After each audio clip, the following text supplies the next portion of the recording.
Setiap tanggal 3 Desember diperingati sebagai Hari Disabilitas Internasional atau International Day of Person Disabilities.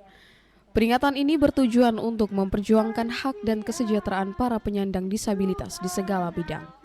Dahulu, para penyandang disabilitas tidak mendapatkan pengakuan secara nasional dan internasional, padahal mereka juga butuh pengakuan dan keadilan.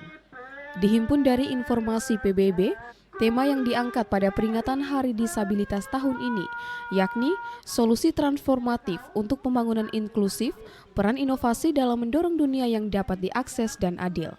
Berdasarkan tema yang diangkat oleh PBB tahun ini, apakah para penyandang disabilitas sudah mendapatkan tempat dan pengakuan secara adil? Mari kita saksikan Katong Baomong sesaat lagi.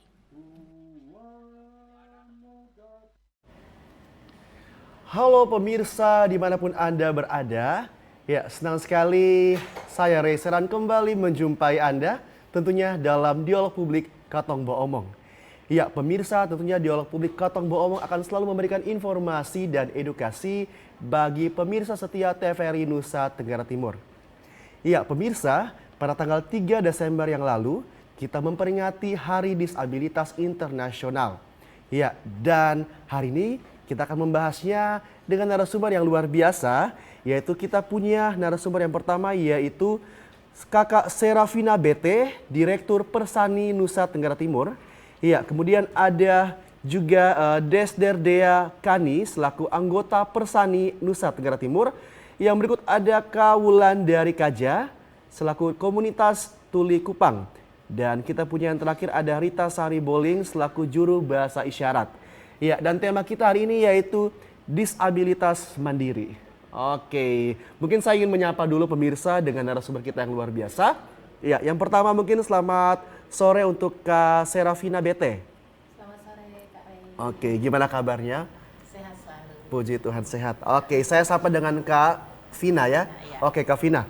Kemudian ada yang berikut Desder Dea Kani, Mama Desi ya. Ya. Oke, gimana kabarnya Mama? Baik. Baik, puji Tuhan. Iya, yang berikut kita punya Kak Wulandari Kaja dari komunitas Tuli Kupang. Halo Kak Wulan. Ya, oke. Luar biasa, dan kita punya yang terakhir ada Kak Rita Sari Boling ya. Kak Ana. Oke, luar biasa. Terima kasih.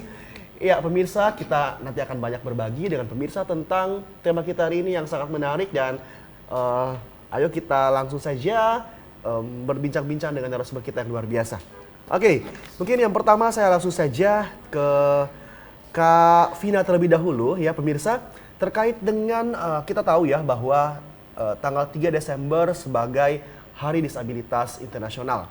Nah, bagaimana kakak bertiga ini memaknai Hari Disabilitas itu? Mungkin dari Kak Vina terlebih dahulu, silakan. Ya, terima kasih Kak Ray.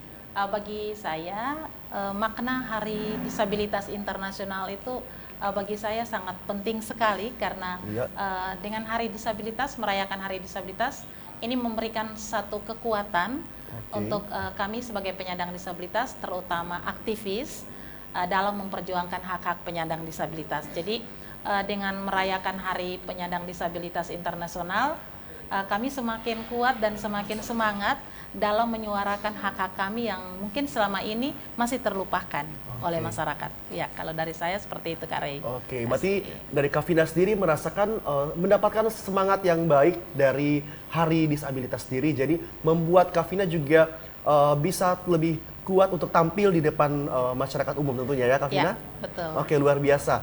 Boleh ke Mama Desi lagi, Mama. Boleh. Silakan. Ya, kalau bagi saya Hari Disabilitas itu adalah hari yang bersejarah sekali, yang sangat memberikan inspirasi kepada kami teman-teman penyandang disabilitas yang mungkin dengan belumnya ada Hari Disabilitas itu kami semakin berpikir hanya kami tidak berdaya gitu. Dengan adanya Hari Disabilitas semua orang bisa merayakannya, bahkan orang-orang yang tidak mengenal akan kami pun mereka juga ikut merayakan Hari Disabilitas, dan bagi saya itu sesuatu kebanggaan yang luar biasa karena hari itu adalah hari yang bersejarah yang membuat kegerakan-kegerakan di mana-mana saja seperti itu. Oke, berarti masih banyak juga masyarakat yang merayakan Hari Disabilitas bersama dengan Mama Desi dan juga teman-teman komunitas. Itu bagaimana yang biasa dilakukan dengan merayakannya itu seperti apa ya? Kalau kami kemarin itu kalau di forum-forum kita melakukan doa syukuran. Oke. Syukuran bersama, lalu ada pengobatan gratis dari pihak Nakes, itu yang kami dapatkan kemarin. Oke, itu dari komunitas Persani tadi ya? Atau dari... Ada lagi karena saya tinggalnya di desa, ada forum-forum di desa itu seperti Oke. itu. Ya. Oke, itu bagaimana persiapannya sampai kok bisa membuat kegiatan mulai tadi mungkin pemeriksaan kesehatan dan lain sebagainya, itu idenya bagaimana sampai bisa membuat kegiatan itu? Tentu kami membangun komunikasi yang baik dengan pihak Nakes. Oke. Ya. Bahwa tanggal 3 itu adalah hari disabilitas. Yang sebenarnya mereka melakukan pemeriksaan kesehatan itu bukan di tanggal 3. Tetapi kemarin mereka juga ikut berpartisipasi dengan penyandang disabilitas, sehingga pada tanggal 3 itu kami juga di pemeriksaan kesehatan itu dilakukan pada 60 orang disabilitas kemarin. Oke, berarti sasarannya untuk pemeriksaannya itu kepada teman-teman disabilitas berarti? Iya. Oke, dan itu bagaimana antusias juga dari mungkin masyarakat yang lain, bagaimana antusiasnya melihat situasi pada saat melakukan kegiatan sosialisasi tadi? Sangat antusias. Oke, luar biasa. Bahkan masyarakat di sekeliling kita itu yang menyiapkan bagi kita makan bersama. Oke, wow, berarti mereka sangat sangat mendukung sekali kegiatan-kegiatan yang dibuat oleh Persani tentunya ya. Iya. Oke, luar biasa. Nah, boleh nih saya lanjut nih ke Kawulan. Bagaimana Kawulan sendiri merayakan atau memaknai Hari Disabilitas sendiri? Jadi Hari Disabilitas Nasional ini kami memang selalu membangun advokasi untuk bahasa isyarat. Supaya apa? Supaya orang-orang jangan mendiskriminasi, terkhususnya untuk teman tuli ya. Oke, luar biasa. Nah, mungkin tapi sejauh ini untuk perasaan diskriminasi apakah masih terus dirasakan atau bagaimana? Seperti itu. Masih ada beberapa.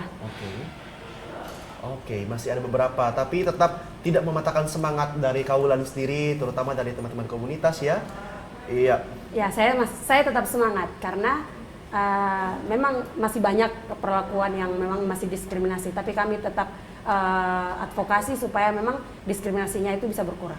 Luar biasa. Dan saya sangat apresiasi sekali dengan teman-teman komunitas Tuli Kupang, karena saya juga pernah beberapa kali mungkin berkegiatan bersama dengan teman-teman komunitas Tuli Kupang, dan memang pemirsa mereka sangat punya semangat yang luar biasa tentunya dalam menyebarluaskan bagaimana mereka itu ada bersama dengan masyarakat tentunya. Jadi tidak boleh lagi ada diskriminasi pemirsa terhadap teman-teman disabilitas, apalagi kita tahu bahwa mereka ini juga punya sesuatu yang bisa diberikan dan ditonjolkan. Dan semua manusia pun juga pasti punya suatu nilai yang bisa diberikan kepada kita semua tentunya.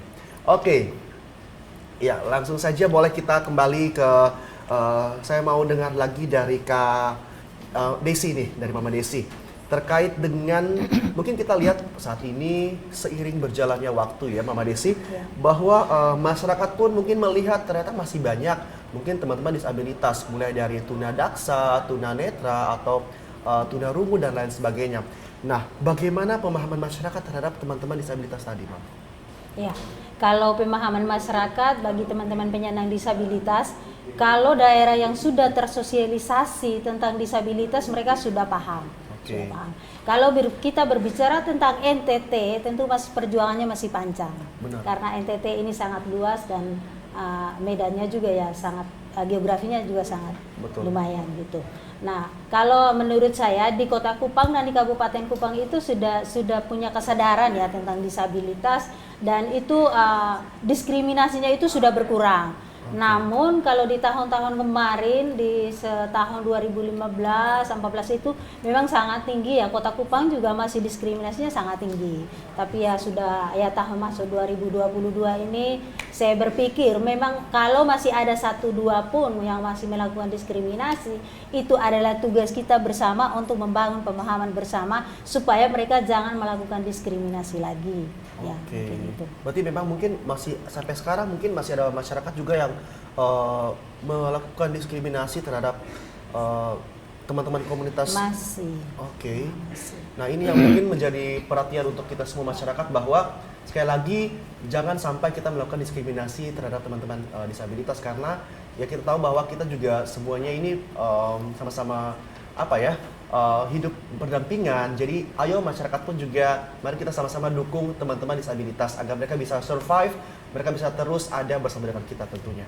Oke, mungkin dari bagaimana kalau pandangan dari Kakak Vina sendiri terkait dengan masyarakat yang mungkin belum paham tentu dengan teman-teman disabilitas. Ya, menyambung dari pemahaman dari Kak Desi, memang banyak masyarakat yang sudah mulai membuka diri untuk menerima keberadaan penyandang disabilitas.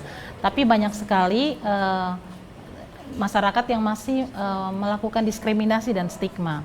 Karena memang dari ini kan saat ini teman-teman penyandang disabilitas baru keluar dari keterpurukan, sehingga banyak orang belum memahami dengan baik, secara baik.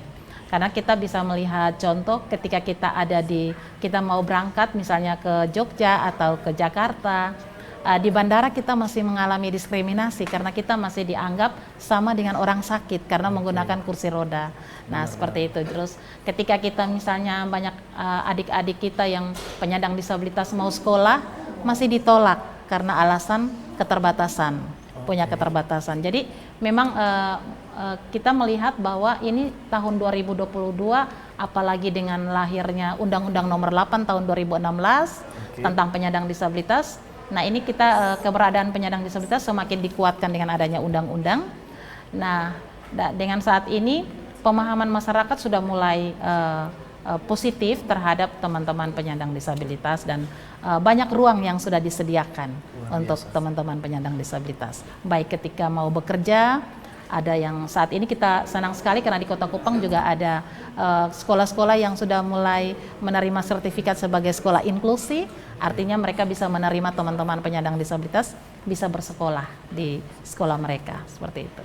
Luar biasa, berarti dukungan juga pemerintah juga ternyata sudah sangat baik dalam mendukung teman-teman disabilitas. Tadi saya mendengar ada salah satu mungkin undang-undang yang dibuat seperti tadi Undang-Undang Nomor 8 tahun 2016 ya, terkait disabilitas. Berarti memang untuk undang-undang ini juga sudah disosialisasikan dengan baik kepada masyarakat, atau mungkin masih banyak masyarakat yang belum paham juga tentang hal ini? Ya, kalau untuk sosialisasi tentang Undang-Undang Nomor 8 memang belum merata. Ya, belum semua masyarakat memahami. Jadi banyak yang belum tahu bahwa kita sudah punya undang-undang terbaru. Padahal undang-undang terbaru ini kan membuat kita penyandang disabilitas semakin kuat karena di dalamnya kan mengatur tentang hak-hak penyandang disabilitas. Kalau undang-undang yang lama itu lebih memberikan pemahaman ke masyarakat bahwa penyandang disabilitas itu hanya perlu dikasihani. Tapi kalau sekarang penyandang disabilitas dengan undang-undang baru itu penyandang disabilitas dianggap sebagai subjek dalam pembangunan, bukan objek. Nah, itu yang membuat kami semakin kuat. Luar biasa. Ya. Berarti pemirsa pun juga harus mulailah membaca dulu Undang-Undang Nomor 8 tahun 2016, karena di situ punya poin-poin di mana kita harus tahu bahwa teman-teman disabilitas juga memiliki hak dan yang perlu kita kita sama-sama menghargai tentunya ya. Iya, boleh. Sekarang kita ke Kawulan nih. Mungkin pengalaman-pengalaman yang pernah Kawulan alami tentang terhadap Kawulan sendiri dari masyarakat pada umumnya. Mungkin pengalaman yang membuat Kawulan tidak bisa melupakannya terkait dengan posisi Kawulan sebagai teman tuli.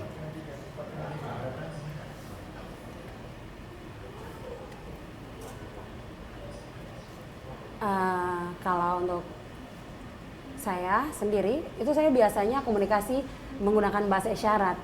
Kebanyakan orang-orang pikir itu seperti orang gila. Jadi orang selalu pikir kalau saya itu orang gila. Mereka memang tidak paham terkait dengan bahasa isyarat, terkait komunikasi bahasa isyarat. Memang mereka sangat paham. Memang itu dulu. Ada juga dari teman tuli sendiri, itu juga malu. Karena apa? Malu isyarat. Selalu diam kalau ada ketemu orang. Sampai rumah kumpul dengan teman-teman tuli baru isyarat. Kalau keluar itu mereka malu.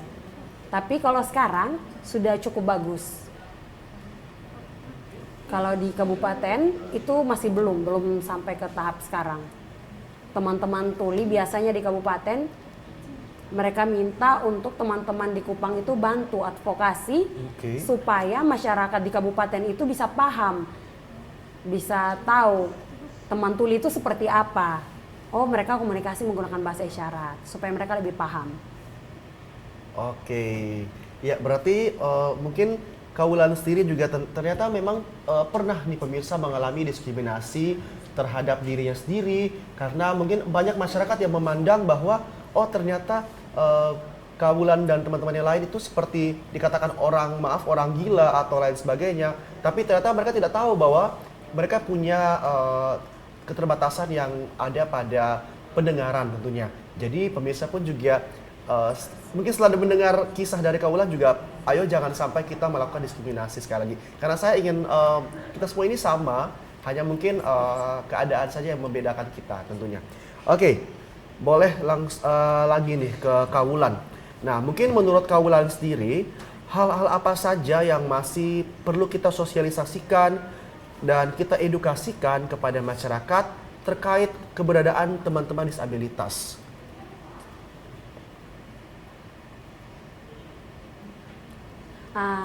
Yang pertama saya mau untuk mengadvokasi bahasa isyarat supaya orang-orang ataupun teman-teman tuli mengajak orang lain untuk ikut belajar bahasa isyarat. Kemarin kami sudah membuka kelas bahasa isyarat. Oh, ada kelas bahasa isyarat? Iya. Oke. Dan yang kemarin itu adalah sosialisasi terkait bahasa isyarat. Dan untuk hari ini banyak sekali teman-teman dengar yang mendaftar untuk belajar bahasa isyarat. Teman-teman sangat senang, bahkan teman-teman tuli dan teman-teman dengar sama-sama senang. Dan sekarang karena kami sekarang mau mencari juru bahasa isyarat karena banyak sekali yang membutuhkan juru bahasa isyarat di rumah sakit, di pengadilan, di kantor gubernur, semua itu memang membutuhkan bahasa isyarat. Tapi juru bahasa isyarat di Kupang sendiri kurang, dan kami di Kupang sendiri itu hanya 7 orang. Jadi sulit untuk menentukan satu di mana, itu tidak bisa dan sulit. Makanya kesempatan ini kami mencari juru bahasa isyarat baru dengan adanya membuka kelas bahasa isyarat dan bisa komunikasi dengan teman tuli dan belajar bahasa isyarat. Wow, luar biasa, ternyata membuka kelas bahasa isyarat ya. Jadi ini bagaimana antusias dari masyarakat untuk mengikuti kelas ini? Silakan, Kaulan. Ya, jadi banyak yang ikut. Kira-kira kemarin itu kami membuka 1 hari yang mendaftar 175 orang. Wow, luar biasa. Ada online dan ada offline. Oke. Itu melibatkan siapa saja nih dukungan-dukungan yang diberikan? Mungkin siapa saja yang terlibat dalam kelas ini? Apakah hanya teman-teman komunitas saja atau mungkin ada dukungan dari stakeholder yang lain atau dukungan dari pihak yang lain? Silakan.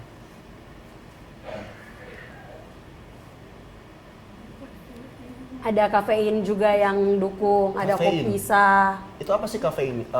Komunitas ya? Ada juga dengan komunitas tuli, kami Oke. bersama. Luar biasa, oke. Jadi kafein inklusi itu adalah kafe yang dibuka dan beberapa pekerjaannya itu adalah teman tuli. Oke, luar biasa. Nah, ini menarik nih. Mungkin saat ini saya sering melihat beberapa tempat ya yang mungkin sudah menggunakan atau melibatkan teman-teman disabilitas dalam bekerja. Mungkin beberapa tempat yang ada di Kota Kupang yang menggunakan teman-teman disabilitas itu bagaimana tanggapannya mungkin dari Kaulan dulu nih.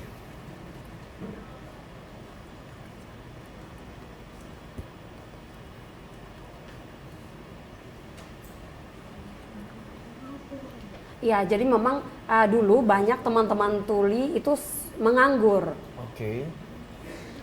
Jadi dari Kopisa mereka berpikir untuk membuka pelatihan supaya teman-teman tuli itu bisa bekerja. Oke, luar biasa. Ada yang bagian kopi, ada juga beberapa tempat yang anyaman. Wow, keren. Masih banyak beberapa tempat lagi yang ikut terlibat teman-teman tuli. Wow, luar biasa.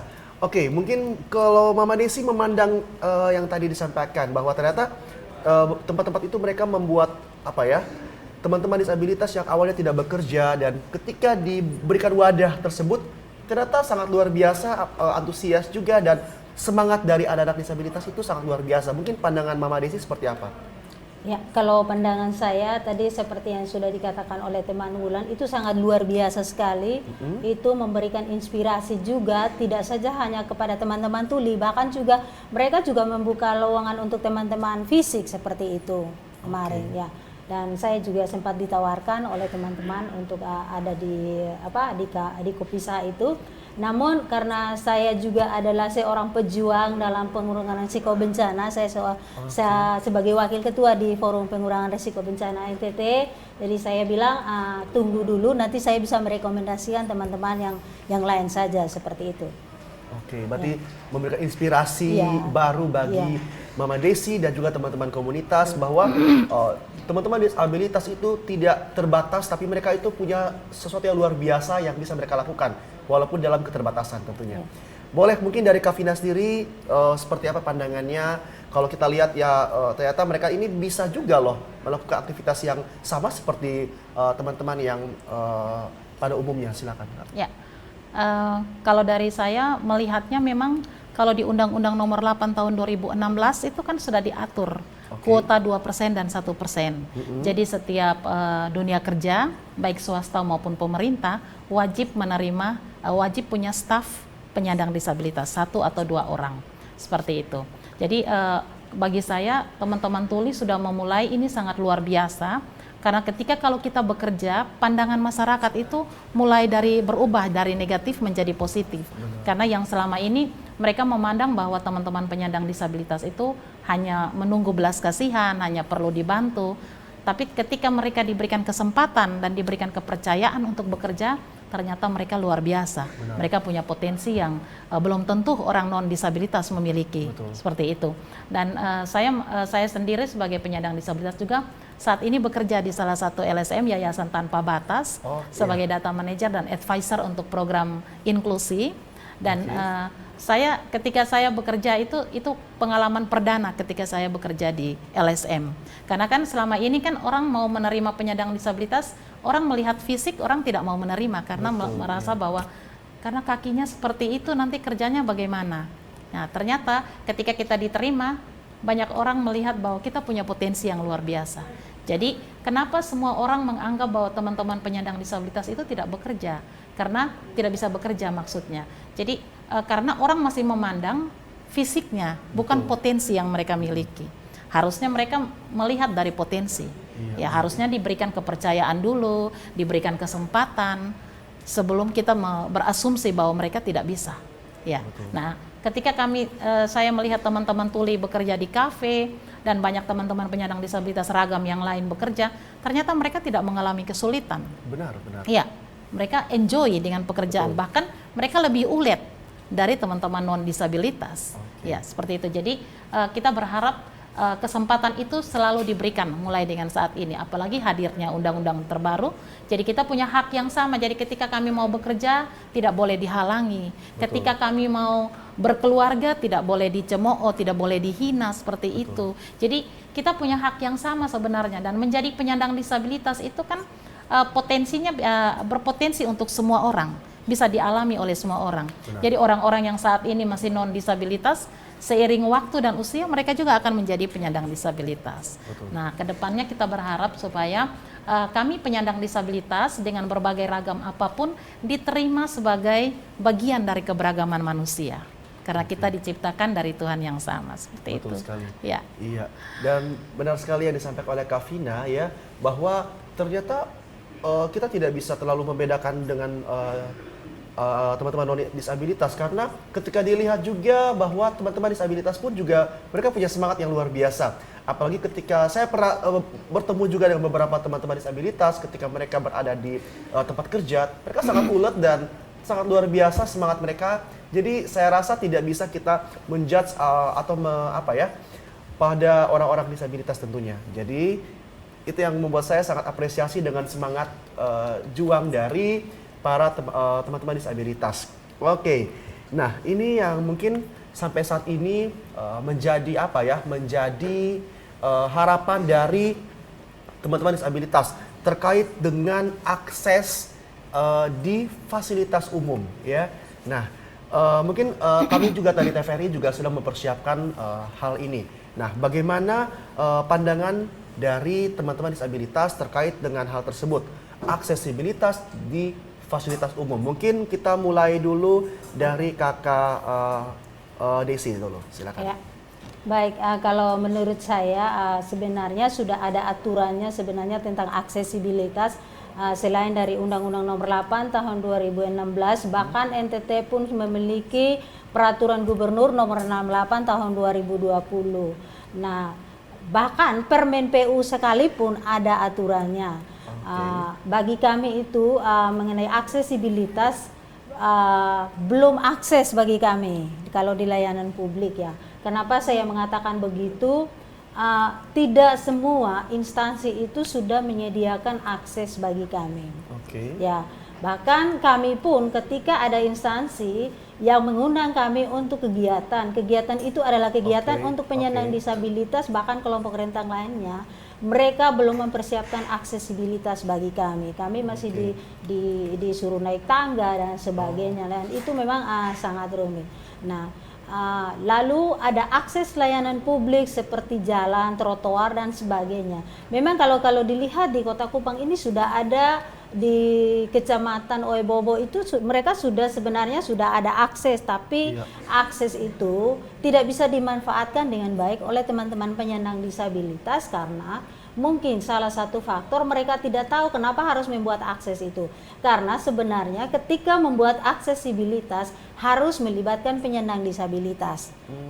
Kenapa harus begitu? Contohnya, ketika membuat bidang miring, kan ada standarnya kan di situ, harus ada standarnya berapa kemiringannya, berapa derajat seperti itu.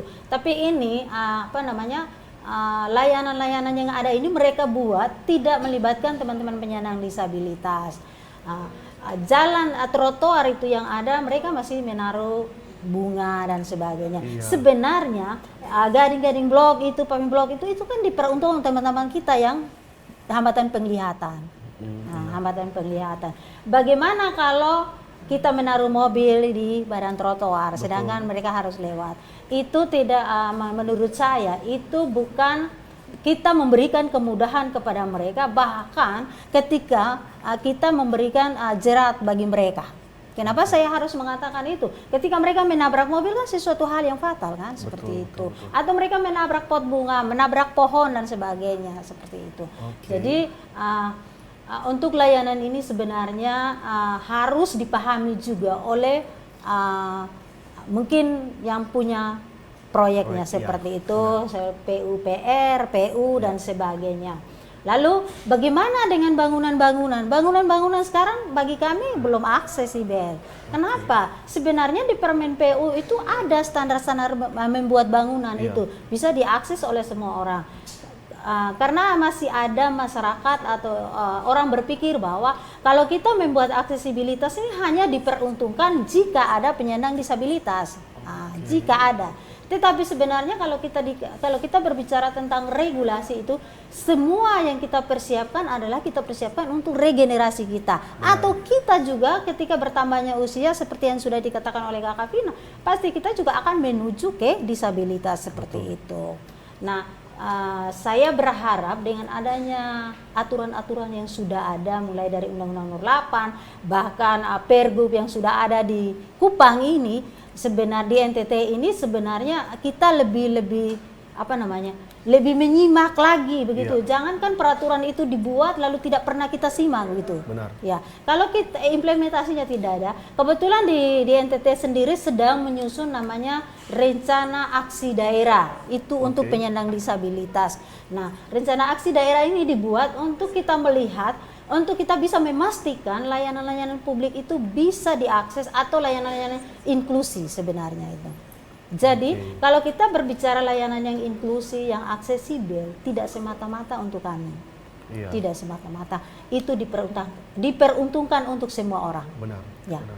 Kalau menyediakan bidang miring, bukan penyandang disabilitas, bahkan ibu hamil, lansia, orang yang sudah umurnya sudah 40-an ke atas kan lututnya sudah encok kan tidak bisa naik tangga kan. Seperti itu. Nah, sebaiknya kita persiapkan untuk diri kita sendiri juga.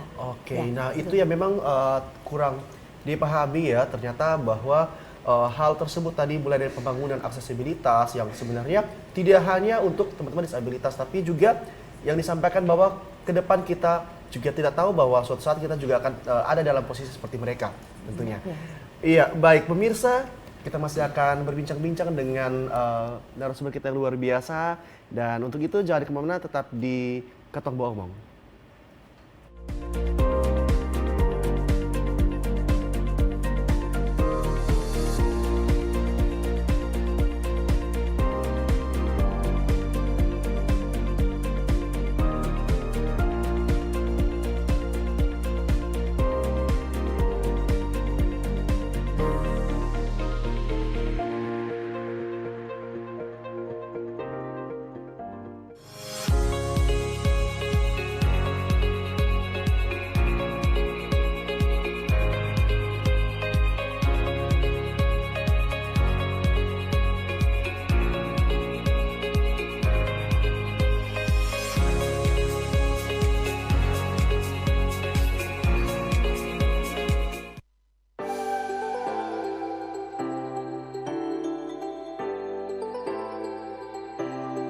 Halo Sobat Digital, gak enak kan kalau kamu nonton TV gambarnya masih bersemut seperti ini? Tambahkan set-top box di perangkat analog kamu untuk menonton siaran TV digital. Beli set-top box bisa di toko online atau di marketplace. Bisa juga beli di toko elektronik sekitar tempat tinggal kamu. Cara pemasangan set-top box agar perangkat analog kamu dapat menangkap siaran TV digital berikut caranya. Sambungkan kabel RCA berwarna kuning, merah, dan putih sesuai warnanya pada set-top box juga pada perangkat analog kamu. Sambungkan juga kabel antena UHF kamu ke set-top box. Lalu sambung kabel power set-top box pada sumber listrik. Nyalakan set-top box menggunakan remote. Pilih menu AV pada perangkat analog kamu.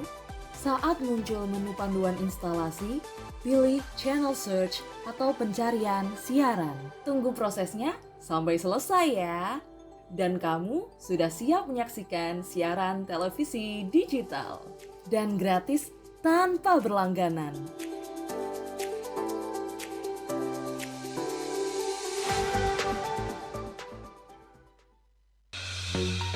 Halo Sobat Digital, kenapa ya harus nonton siaran TV digital? Walaupun sama-sama menggunakan teknologi digital, siaran TV digital tidak sama loh dengan TV streaming yang melalui internet, TV kabel, dan TV satelit. Siaran TV digital adalah bukan TV streaming yang menggunakan kuota internet, bukan TV kabel yang membayar iuran setiap bulannya, dan bukan TV satelit yang menggunakan antena parabola. Siaran TV digital itu gratis loh, masih menggunakan antena UHF biasa. Bila televisi di rumah kamu masih analog, pasangkan set-top box dengan teknologi DVB T2.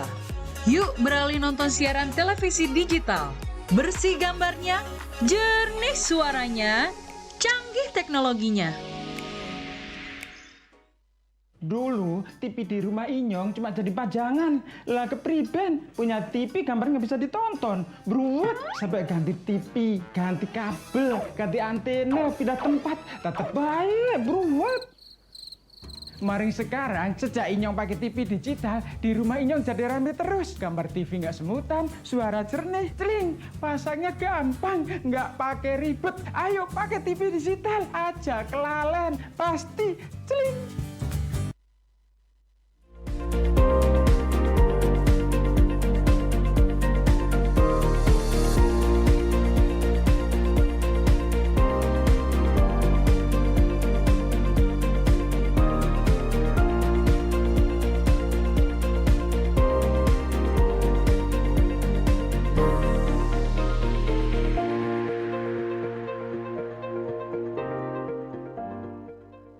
Iya pemirsa, masih kembali bersama saya Ray Seran, tentunya dalam Katong Bawa Omong. Iya, dan masih dengan tema kita hari ini yaitu disabilitas mandiri. Iya, dan tentunya masih bersama narasumber kita yang luar biasa. Ada Mama Desi dari Persani Nusa Tenggara Timur, dan ada juga Kak Vina, juga masih dari Persani selaku Direktur Persani sendiri. Ya, dan berikut ada Wulan dari komunitas Tuli Kupang. Dan yang terakhir ada juru bahasa isyarat, ada Rita Sari Boling. Oke. Nah, kita kembali. Tadi pemirsa kita tahu bahwa ternyata pada fasilitas umum atau aksesibilitas di fasilitas umum juga tentunya belum semua dirasakan dengan baik. Apalagi kita lihat juga memang masih banyak misalnya trotoar yang sebenarnya khusus untuk disabilitas misalnya, tapi ternyata tidak digunakan dengan baik. Misalnya digunakan untuk memarkir kendaraan seperti itu. Nah, itu yang salah. Nah, mungkin boleh Kak Vina juga mungkin kira-kira bagaimana tanggapannya tentang aksesibilitas dalam fasilitas umum. Silakan Kak. Menyambung dari Kak Desi tentang aksesibilitas, memang aksesibilitas itu sebenarnya sangat penting. Benar. Jadi kita berbicara supaya disabilitas mandiri berarti aksesibilitasnya harus disediakan. Karena kalau tanpa aksesibilitas, teman-teman penyandang disabilitas otomatis tidak bisa mandiri. Betul. Karena aksesibilitas itu sangat dibutuhkan. Nah, berbicara mengenai aksesibilitas, salah satu contoh seperti bidang miring atau RAM, itu ketika kita melihat di Kota Kupang maupun di Kabupaten Kupang, banyak instansi atau layanan publik sudah mulai membangun. Tapi memang seperti yang dikatakan Kak Desi bahwa keterlibatan penyandang disabilitas itu sangat kurang, bahkan tidak ada. Ya, karena misalnya kita melihat bahwa bidang miring yang dibangun itu ada curam, licin, dan tidak bisa digunakan oleh penyandang disabilitas secara mandiri. Karena memang pemerintah masih belum melibatkan penyandang disabilitas ketika mereka membangun bidang miring atau membangun aksesibilitas yang lain. Nah, kenapa saya bilang keterlibatan itu sangat penting? Karena penyandang disabilitas itu yang merasakan. Benar. Kalau orang non disabilitas yang membangun dengan pemikirannya sendiri, otomatis tidak paham dan akan tidak sesuai. Ya, karena yang menggunakan penyandang disabilitas. Nah, biasa slogan kami di Persani itu nothing about us without us. Jadi berbicara tentang kami harus melibatkan kami. Tidak boleh berbicara tentang kami tanpa kami.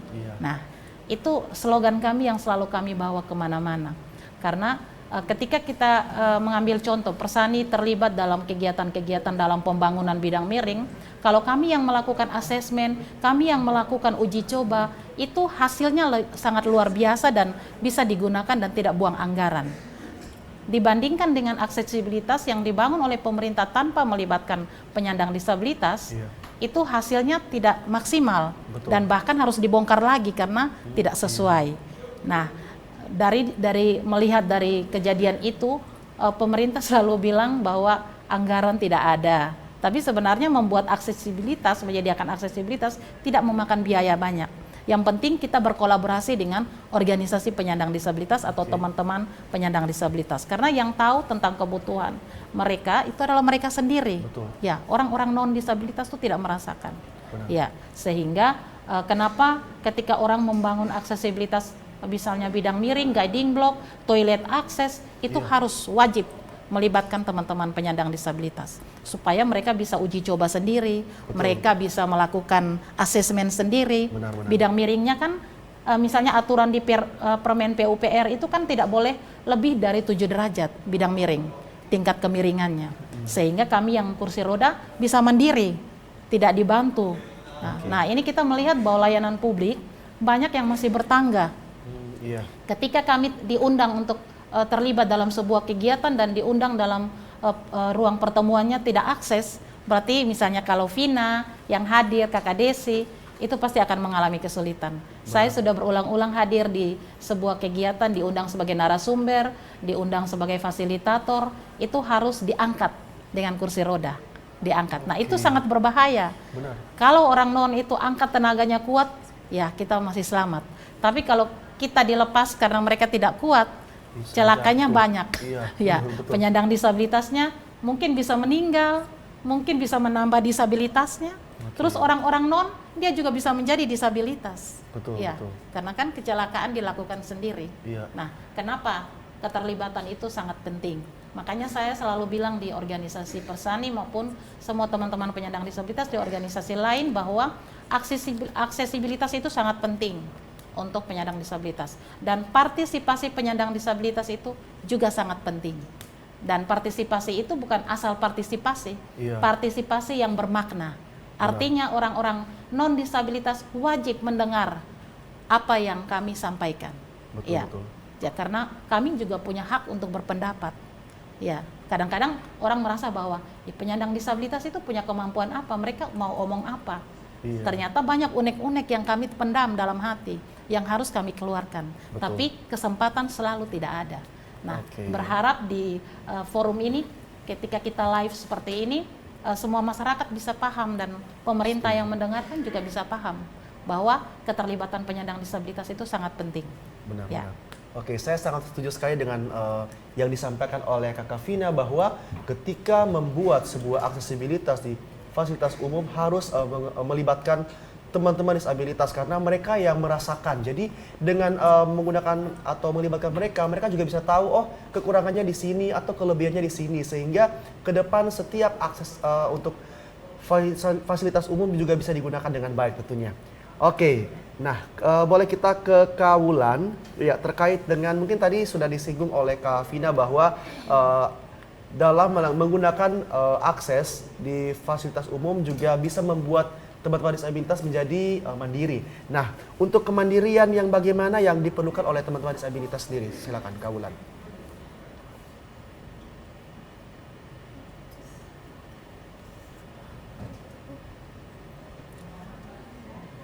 Jadi di Kota Kupang sendiri, kalau dari pemerintah atau LSM undang untuk mengikuti sebuah kegiatan, memang sudah ada akses JBI. Oke.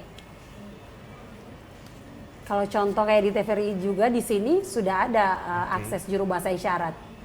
Iya. Kecuali rumah sakit dan beberapa tempat lainnya. Contoh di Siloam. Ada beberapa rumah sakit yang belum, contoh rumah sakit umum, yang lain yang belum akses. Kalau untuk puskesmas, ada di Batu Plat, itu memang ada beberapa yang sudah akses. Jadi itu sudah ada abjad-abjad bahasa isyaratnya. Ada juga puskesmas Sikumana. Hanya kurangnya di beberapa tempat itu adalah visualisasi. Visual seperti penunjuk arah supaya teman-teman tuli itu bisa paham dan bisa tahu oh ini arahnya kemana dan bahasanya mungkin lebih sederhana karena memang teman-teman tuli agak kesulitan kalau bahasanya memang mempunyai arti kayak istilah-istilah. Oke, berarti memang tentunya teman-teman disabilitas juga khususnya Kak Wulan juga berharap nih pemerintah juga ketika menggunakan atau membuat aksesibilitas mungkin seperti di rumah sakit ataupun juga di tempat-tempat umum yang tentunya sering digunakan oleh teman-teman disabilitas. Nah ini penting sekali pemirsa juga bisa tahu juga bahwa ternyata di sekitar kita teman-teman disabilitas juga membutuhkan akses yang baik untuk bisa menggunakannya dengan baik juga tentunya. Oke, nah ini terkait dengan menarik nih dari Persani dan juga komunitas Tuli Kupang. Nah mungkin saya mau dulu dari Persani. Sebenarnya ini Persani ini seperti apa komunitasnya nih? Mungkin mulai dari kapan dan kira-kira apakah bisa orang yang lain juga bisa terlibat dalam komunitas ini? Silakan. Ya. Baik, Persani itu kepanjangan dari Perkumpulan Tunadaksa Kristiani. Nah, kenapa kami menamakan Perkumpulan Tunadaksa Kristiani? Sebenarnya kalau Persani ini terbentuk di tahun 2016, kami tidak akan menggunakan kata tunadaksa. Karena saat ini dengan adanya Undang-Undang Nomor 8, kata tuna itu tidak boleh digunakan lagi. Dan juga kata cacat. Ya, karena itu kata-kata yang mendiskriminasi dan kata-kata terasa kasar. Tapi saat itu kami memang membentuknya, Persani ini terbentuk 21 April 2010. Jadi pas Hari Raya RA Kartini. Dan waktu itu memang namanya Kristiani, tapi kami beranggotakan teman-teman dari berbagai agama. Jadi tidak menutup harus Kristen saja. Tapi ada dari Muslim juga ada, terus teman-teman Protestan, mungkin Hindu Buddha belum ada. Tapi kita sudah ada beberapa agama. Dan Perkumpulan Tunadaksa Kristiani Tunadaksa itu sebenarnya sama dengan teman-teman penyandang disabilitas fisik. Jadi secara fisik kelihatan, misalnya punya memakai kursi roda, tongkat, atau amputasi tangan, kaki, baik kedua kaki atau kedua tangan, atau mereka lumpuh layu, punya kedua tangan, kedua kaki, tapi tidak berfungsi secara maksimal. Nah itu teman-teman yang disabilitas fisik. Dan visi kami adalah kami ingin agar dengan hadirnya Persani itu stigma dan diskriminasi itu perlahan-lahan akan menghilang. Iya. Ya, jadi kita mau supaya tempat berkumpulnya teman-teman, kita saling motivasi, saling mendukung, supaya kita semakin berani dan bisa menjadi narasumber, fasilitator yang luar biasa di masyarakat, dan dengan demikian stigma dan diskriminasi yang saat ini masih tinggi, itu dengan demikian akan berkurang. Dan juga kami di Persani memang saat ini beranggotakan bukan hanya penyandang disabilitas fisik, tapi sudah ada penyandang disabilitas intelektual, teman-teman yang punya hambatan kecerdasan. Secara fisik mereka kelihatannya tidak punya hambatan, tapi ketika berbicara dengan mereka, mereka punya hambatan kalau kita menggunakan bahasa yang sangat tinggi, tidak sederhana. Dan apalagi kalau kita berbicaranya cepat, jadi sama dengan teman-teman tuli, mereka ingin punya bahasanya harus sederhana, sama dengan teman-teman intelektual. Dan di Persani juga ada teman kami netra low vision. Ya, dia punya hambatan penglihatan, tapi tidak total. Dalam jarak 3 meter dia masih bisa melihat. Ya, bayang-bayangnya masih bisa. Kan netra ini kan ada 2 jenis. Ya, ada total blind atau netra total dan juga netra low vision. Ya, kalau netra total kan tidak bisa melihat sama sekali. Benar. Ya. Dan ada juga teman kami yang punya hambatan bicara juga, namanya teman Tony. Jadi dia walaupun dia tidak bergabung di komunitas tuli, tapi dia mungkin lebih nyaman dengan kami. Tapi dia berpartisipasi dengan baik. Dia bisa mendengar, tapi berbicaranya susah, seperti itu. Ya. Dan Persani saat ini memang punya banyak mitra, karena kami sudah 12 tahun. Luar biasa, 12 tahun bekerja di Kota Kupang dan Kabupaten Kupang. Dan saat ini mitra kami sudah banyak, kami bekerja sama dengan mitra-mitra LSM luar negeri maupun dalam negeri, dan kami saat ini juga masih bermitra dengan Plan Internasional dalam program sanitasi dan air. Kami berbicara soal WOS juga, STBM, sehingga kawan-kawan penyandang disabilitas juga menyadari bahwa sanitasi itu adalah kebutuhan dasar. Ya, jadi berbicara tentang toilet akses dan berbicara tentang bagaimana perilaku hidup yang bersih. Nah, ini kan juga sangat penting untuk teman-teman penyandang disabilitas. Dan dengan bermitra ini juga kami dari Persani di 2019 kami bermitra dengan Arbeiter Samariterbund, itu LSM Jerman, dan kami dengan bermitra, saya pernah diundang oleh ASB untuk ke Swiss. Jadi kita diberikan kesempatan untuk ke Swiss berbicara soal kebencanaan yang inklusif. Luar biasa. Dan di 2020 juga saya mencoba untuk mengikuti Australian Awards dalam program peran penyandang disabilitas dalam implementasi program-program yang inklusif, dan kebetulan saya lolos dan 2 minggu belajar di Australia. Keren. Kursus singkat, dan dari situ saya belajar banyak hal dari luar negeri. Ketika saya datang ke Indonesia, berharap bahwa ketika saya di luar negeri itu hidup saya seperti bebas dari hambatan. Karena ketika saya mau ke mall, tidak ada hambatan, tidak ada banyak tangga, jadi sudah disediakan aksesibilitasnya. Ya, seperti itu. Jadi kita berharap ke depan ini aksesibilitas ini bisa dibangun di NTT khususnya yang saat ini masih berjuang bersama-sama. Dan kami berharap supaya dengan hadirnya banyak organisasi penyandang disabilitas, ke depannya pembangunannya lebih inklusif. Luar biasa sekali. Ternyata Kak Vina sendiri mengalami bahwa ketika bergabung dalam sebuah komunitas yang positif, juga banyak hal positif yang bisa Kak Vina dapatkan tentunya. Dan sangat luar biasa prestasi yang bisa diraih, karena tidak hanya orang yang non-disabilitas saja yang bisa mendapatkan prestasi, tapi teman-teman disabilitas pun juga bisa mendapatkan prestasi yang luar biasa. Nah mungkin saya ingin ke Kak Wulan nih, terkait dengan harapan nih buat teman-teman disabilitas, khususnya kepada pemerintah dan juga kepada masyarakat. Silakan Kak Wulan.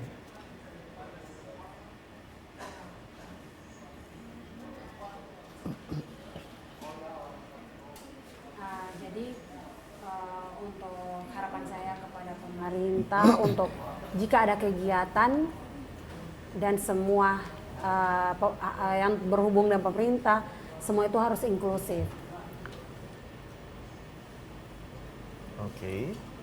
Saya juga mau supaya harapannya di teman-teman tuli yang di kabupaten supaya bisa untuk lebih maju lagi terkait dengan advokasi bahasa isyarat, sama seperti Kota Kupang, karena teman-teman memang mau seperti itu. Iya. Itu saja. Oke, ya semoga harapan dari Kawulan Siri mungkin bisa tercapai, apalagi ini ya demi keberlangsungan juga teman-teman disabilitas, khususnya teman-teman dari komunitas Tuli Kupang. Oke, mungkin ke Kak Desi lagi nih, mungkin harapan yang ingin disampaikan kepada pemerintah ataupun juga masyarakat agar teman-teman disabilitas pun bisa merasakan aksesibilitas yang baik seperti halnya teman-teman non disabilitas. Silakan Kak Ya, Desi. baik Kak. Harapan saya yang pertama buat pemerintah, terlebih khusus Gubernur NTT, Oke. ya karena kita ini di NTT sudah ada perda disabilitas untuk NTT sendiri yang sudah diberikan nomor 6 tahun 2022, yang kami dengar bahwa belum ditandatangani oleh Bapak Gubernur NTT. Kami di hari disabilitas ini di bulan Desember ini kami berharap ada hadiah yang paling indah bagi kami, yaitu perda itu ditandatangani oleh Bapak Gubernur sendiri. Yang kedua, saya berharap kepada pemerintah, baik pemerintah daerah, bahkan pemerintah pusat dan sebagainya, bahkan juga para pihak swasta yang bekerja di isu penyandang disabilitas atau isu kelompok rentan.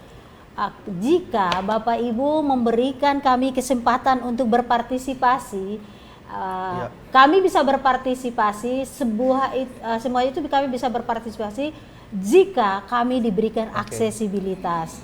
Nah, jika dikatakan inklusi, aksesibilitas diberikan, partisipasi diberikan kepada kita. Itu yang kedua. Nah, harapan kami juga kepada semua stakeholder yang bekerja sama di isu yang sama adalah jika Bapak Ibu mau berkolaborasi dengan teman-teman penyandang disabilitas, izinkanlah kami juga membangun pemahaman bersama kepada Bapak Ibu. Ketika kita bekerja bersama, kita tidak ada saling siku menyiku atau kita tidak ada saling tersinggung satu dengan yang lain. Karena apa? Kita sudah saling mengenal. Kata orang Kupang bilang, kalau tidak kenal maka tidak disayang. Jadi ketika Bapak Ibu mau kenal kami, izinkanlah kami memperkenalkan diri juga kepada Bapak Ibu. Mungkin itu saja dari saya, dan harapan saya kepada semua penyandang disabilitas yang mendengarkan siaran langsung ini, jangan malu dengan kondisi yang teman-teman miliki. Lalu keterbatasan itu bukan sebuah penghalang untuk berkarya. Tetaplah semangat. Oke, tetap semangat buat teman-teman disabilitas. Mungkin satu kalimat atau dua kalimat terakhir nih dari Kak Vina untuk kita semua. Silakan Kak Vina. Ya, kalau dari saya untuk Hari Penyandang Disabilitas Internasional ini, kita penyandang disabilitas sangat mengharapkan agar kita semua punya persepsi yang baik terhadap teman-teman penyandang disabilitas. Dan sebenarnya bicara soal penyandang disabilitas ini tidak sulit. Ya, hanya kita perlu memperbaiki cara berpikir kita. Cara berpikir, mindset kita harus dirubah bahwa penyandang disabilitas itu punya hak yang sama. Sehingga apa yang dibutuhkan oleh penyandang disabilitas harus disiapkan karena kita setara. Seperti itu. Salam inklusi untuk kita semua. Oke, salam inklusi. Terima kasih untuk closing statement dari Kak Vina dan juga dari Kak Wulan dan Kak Desi. Terima kasih sudah boleh berbagi kepada pemirsa TVRI NTT. Sangat bermanfaat sekali untuk kita semua dan semoga semua harapan yang didoakan dapat tercapai tentunya. Oke, sekali lagi terima kasih. Sampai bertemu di lain kesempatan dan terus berjuang dan pastikan terus memberikan yang terbaik untuk diri kita, untuk NTT dan untuk Indonesia tentunya, dan pastinya selalu memberikan hal positif bagi kita semua. Terima kasih banyak. Iya, terima kasih untuk pemirsa juga yang telah memberikan perhatiannya sampai saat ini untuk menyaksikan Katong Bo Omong. Ya, untuk itu terus saksikan Katong Bo Omong setiap saat ketika kita berikan informasi yang baik juga tentunya juga menjadi informasi yang menarik bagi kita semua. Oke. Iya, dan Oke, untuk itu saya Reseran beserta kru yang bertugas mengucapkan terima kasih banyak. Selamat malam dan sampai jumpa.